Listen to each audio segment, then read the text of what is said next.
কথাতেই আছে যে মেঘ যত বেশি গর্জায় সে তত কম বর্ষায়। মোহনবাগান সুপার জায়ান্টসের অবস্থাও অনেকটা সেই রকম।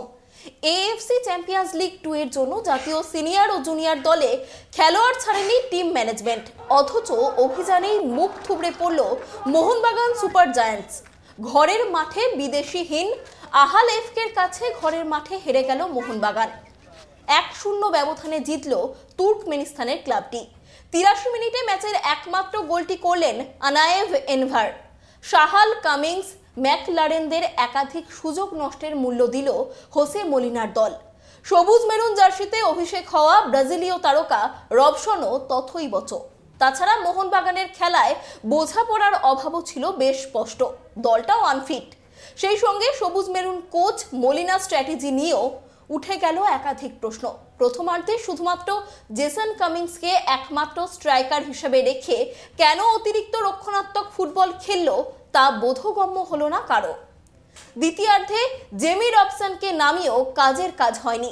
যেখানে 6 বিদেশিকে খেলানোর সুযোগ রয়েছে সেখানে দিমিত্রি পেত্রাতোসের মতো ফুটবলারকে মলিনা কেন নামালেন না তা নিয়েও সমর্থকদের মধ্যে তৈরি হচ্ছে ক্ষোভ। ম্যাচ শেষে মাঠেই কথা কাটাকাটিতে জড়িয়ে পড়তে দেখা গেল দিমি মলিনাকে।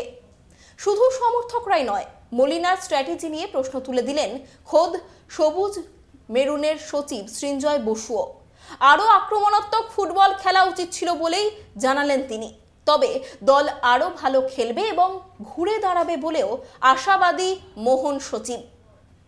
এটা ফার্স্ট ম্যাচ, আমরাও চান্স পেয়েছি, ওরাও চান্স পেয়েছে, একটা গোল হয়ে গেছে। সো আমার মনে হয় না এই ম্যাচ দিয়ে অত কিছু দেখার। আমার মনে হয় প্রথম দিকে একটু টিম নামানোটা, আমরা একটু বেশি ডিফেন্সিভ কোচ খেলতে গেছে, সেখানে আজকে যদি সামনে থাকতো। বাট সেটা coach is the ultimate authority, আমরা তো আর বলার কেউ নই।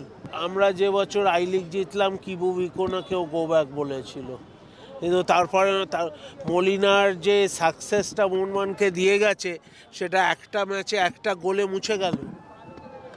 তাহলে তো আর ফুটবল খেলা যাবে না, তাহলে তো সবাইকে বাড়িতে বসিয়ে রাখতে হবে যে হারার ভয়।